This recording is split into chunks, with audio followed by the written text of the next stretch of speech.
Señoras y señores, muy buenas noches. Sean bienvenidos a otra emisión de su Grado 33. Qué bueno que están allí acompañándonos como cada noche.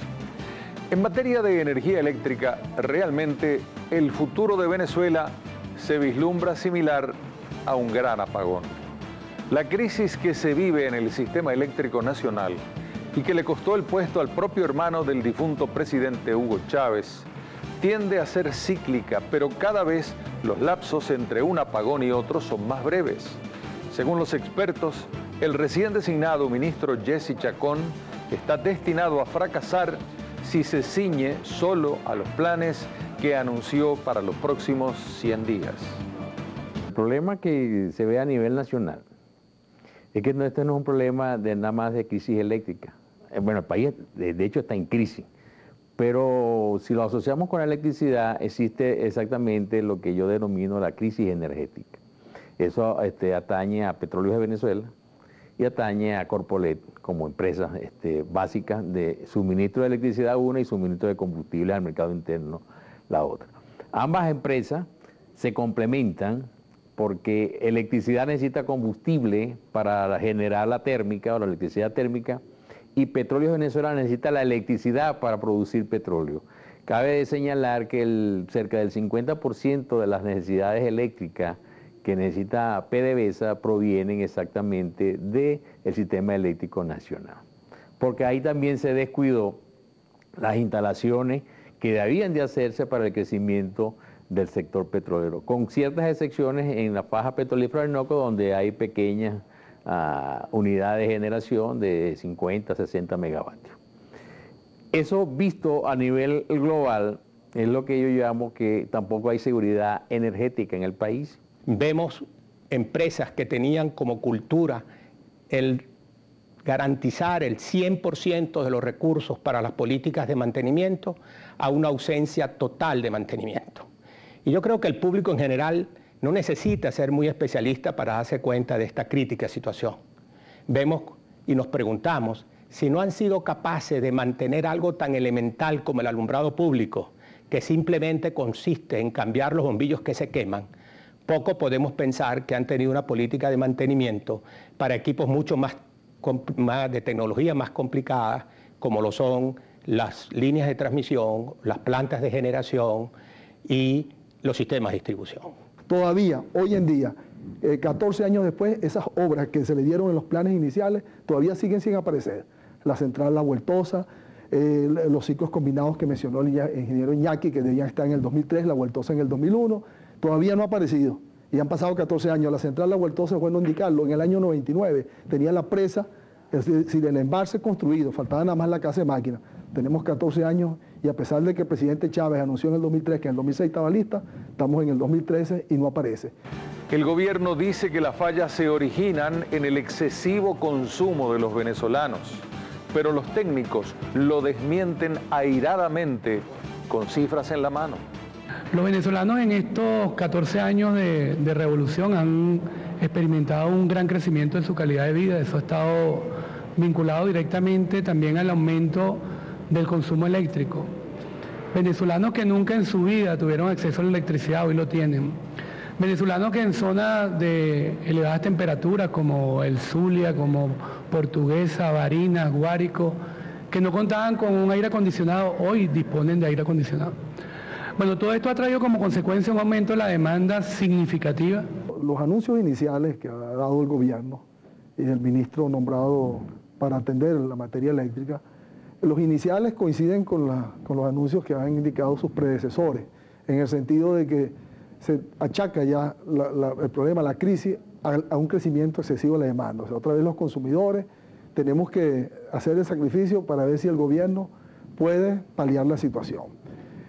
Yo tengo una gráfica que puede demostrar que en el pasado, desde el año 69 que se creó el sistema interconectado, hasta 2012, la demanda ha evolucionado de una forma tal que nosotros hemos tenido en periodos de 14 años crecimientos que superan el 10%. Interanual de promedio en 14 años. O sea, y estos últimos 14 años tienen 3,6%, que representa el crecimiento promedio interanual más bajo de cualquier periodo de 14 años, al contrario de lo que ha dicho el ministro, que son los más altos. Eso está ahí, se basa en datos de OPSI, del CND y de las memorias y cuentas que ha entregado el Ministerio, ¿no? No es cierto que el crecimiento de la demanda ha sido desbordado. En la última década, Caracas ha tenido el menor crecimiento de su demanda en los últimos 50 años. Tuvimos épocas de crecimientos del 6 y hasta del 7% en décadas, del 6 a 7%, y esta década apenas llega al 2.5% de crecimiento. Uno se pregunta por qué el gobierno dice que no podemos crecerlo, que el 5% es una cosa excesiva, cuando en el 98, ganaron la elección, en el 99 el sistema eléctrico le indicó a las nuevas autoridades que si ellos aspiraban un crecimiento del 5%, como venía sucediendo, cada 14 años se duplica la demanda. Es decir, usted en 14 años debería construir un sistema eléctrico de similares dimensiones al que ya tenía. O sea, otra Guri, otra Macagua, otro Planta Centro, otra Tacoa. Y la ingeniería venezolana fue capaz de construir eso y acompañar el crecimiento del país a tasas mayores de crecimiento promedio interanual. Entonces, uno le cuesta entender por qué se declara incompetente el gobierno para suplir más del 5%. O sea, nos niega a los venezolanos el derecho a tener un crecimiento mayor, que es lo deseable para la sociedad. Al retornar veremos que la militarización del sector eléctrico no garantiza ninguna mejora para la población en materia energética. Es hora de que hagamos una pausa, no se aparten, ya regresamos con más de Su Grado 33.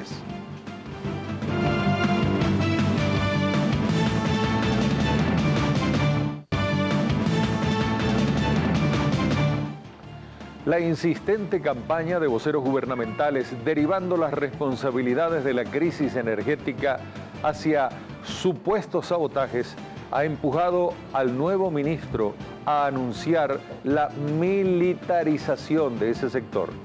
La creación de la zona de seguridad que nos va a permitir en un trabajo coordinado con el CEO que dirige el general Barriento, de definir todas las áreas que van a entrar dentro de la zona de seguridad y garantizar precisamente a través de ella que no exista ningún elemento que altere el funcionamiento del sistema eléctrico nacional.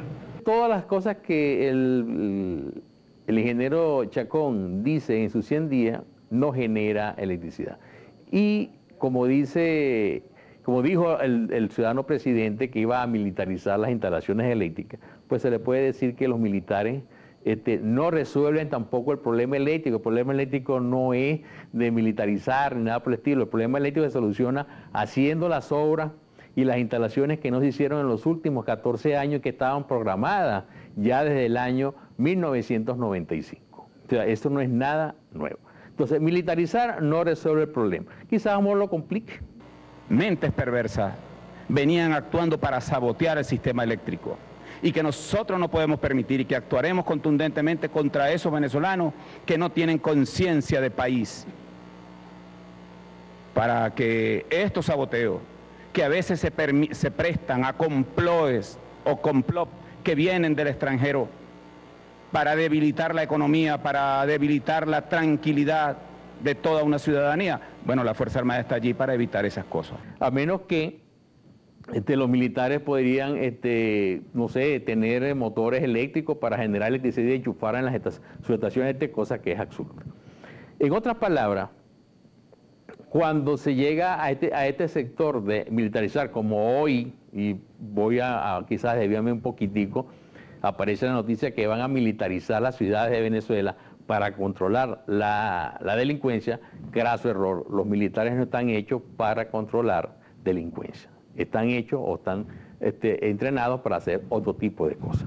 Porque cada vez que hay un corte eléctrico por saboteo, por una mente irracional, estamos afectando a grandes sectores de la población y a veces terminan quemándoles sus aparatos electrónicos, eléctricos, y afecta de eso la economía familiar y afecta, por tanto, la economía nacional. Y además se militarizan las instalaciones. Quiero hacer énfasis en que no es la primera vez que se ha militarizado el sector eléctrico. A su principio, el presidente Chávez, la mayoría de los directores que nombró el sector eléctrico eran de origen militar.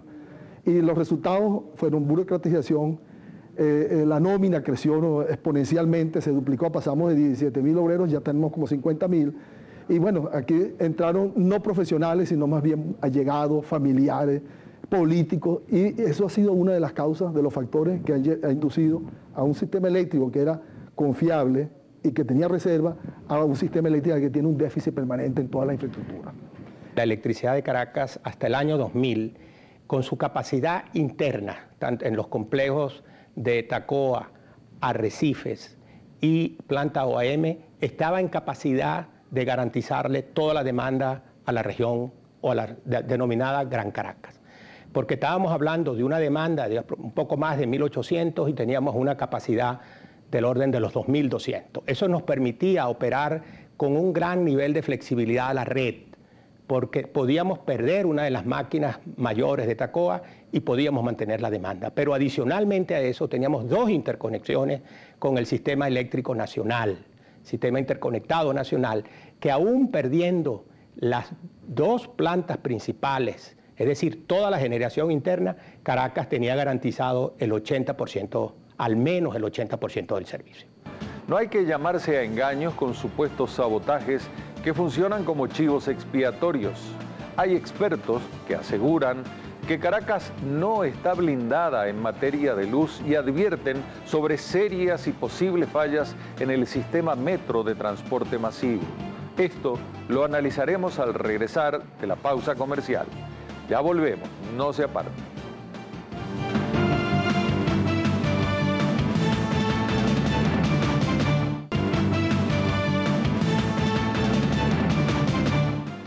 La insistencia del gobierno buscando supuestos responsables de pretendidos sabotajes eléctricos se debilita ante el testimonio de expertos que advierten que hasta Caracas y sus principales servicios pueden ser víctimas de la improvisación en materia de electricidad.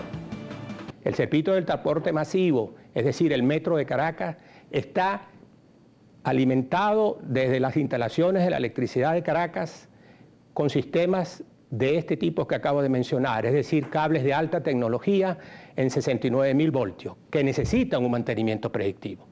Y es bueno hacer notar que el diseño del metro de Caracas, gracias a la exigencia de quien fuera su mayor defensor, que fue el doctor González Lander, y de los profesionales que allí trabajaban, entre ellos la ingeniero Marcano, nos combinamos para dotar al metro de Caracas con un sistema de alimentación de energía eléctrica solo comparable con los mejores de las grandes capitales del mundo.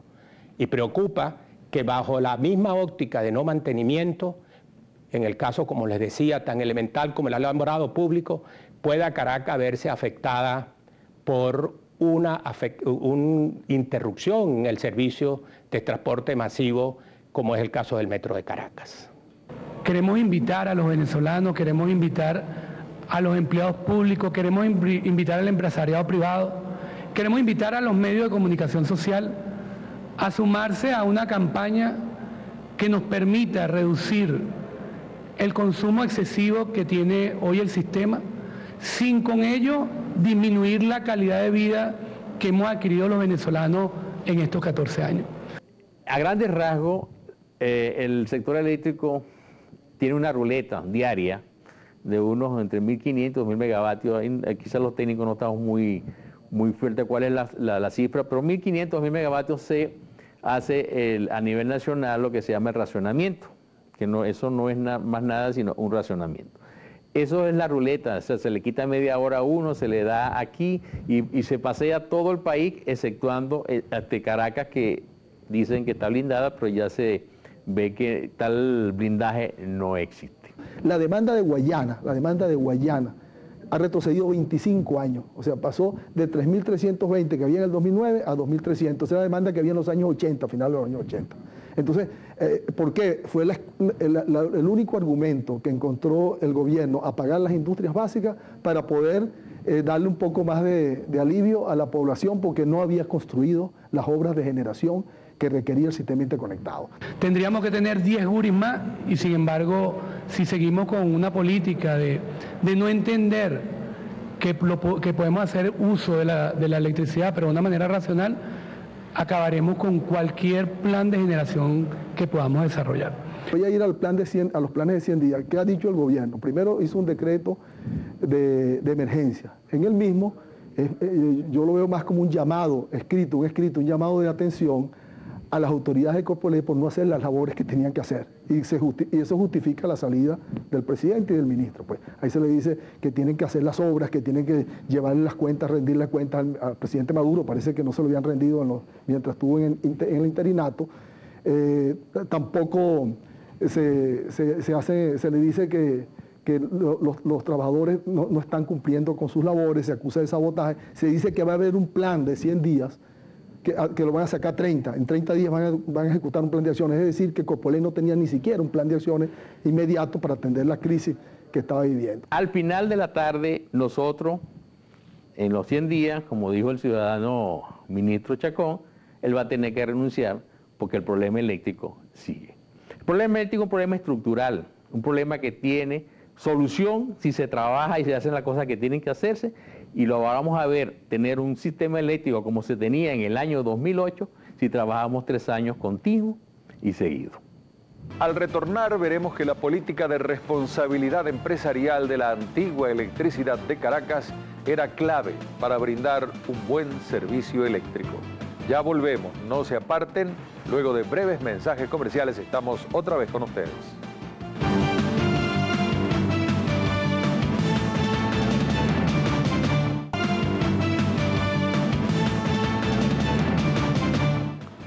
Los servicios públicos y la empresa privada se diferencian claramente de los emprendimientos gubernamentales por su vocación de responsabilidad social.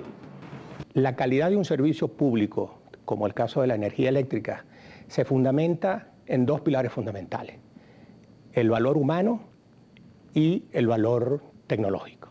Cuando hablamos del valor humano, estamos hablando de la gente que maneja la empresa en términos de sus trabajadores. Estos trabajadores deben tener cultura de servicio y adicionalmente deben tener la garantía de que la empresa le va a cumplir con todos sus derechos laborales, y más aún que los derechos laborales, debe cumplir con todos los planes de beneficio, como es el caso de salud, vivienda y educación. La Fuerza Armada Nacional Bolivariana participará activamente en el control y funcionamiento del sistema y servicio eléctrico. Pero no nos vean como que si vamos a militarizar para ir a hacer una fuerza arbitraria, no. Somos y estaremos cumpliendo lo que establece la Constitución.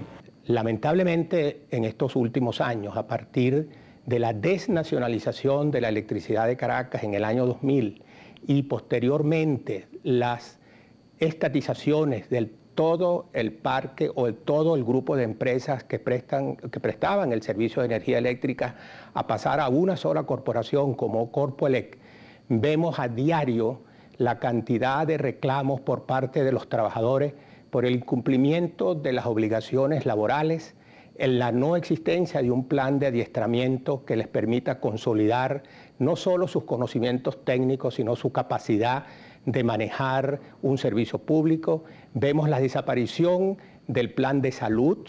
También anunció el plan Piquipoda, que eso es una actividad permanente, que es la limpieza del monte, cortarlo.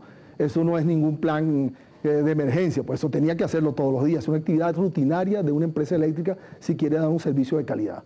Para el año 2000, en el caso específico de la electricidad de Caracas, el 84% de sus trabajadores tenían vivienda propia.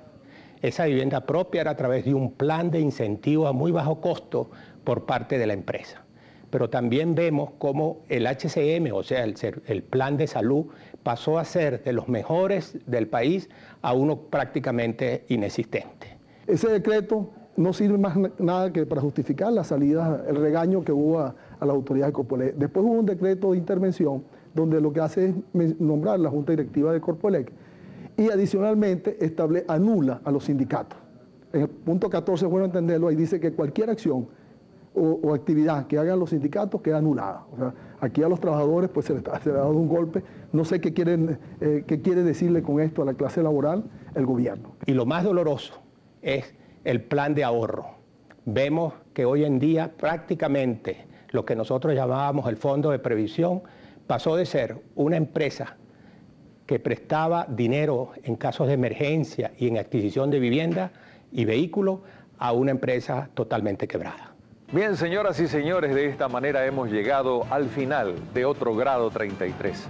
Muchísimas gracias por su atención y les reiteramos que, como siempre, tenemos una cita a las 8 en punto de lunes a viernes por Globovisión.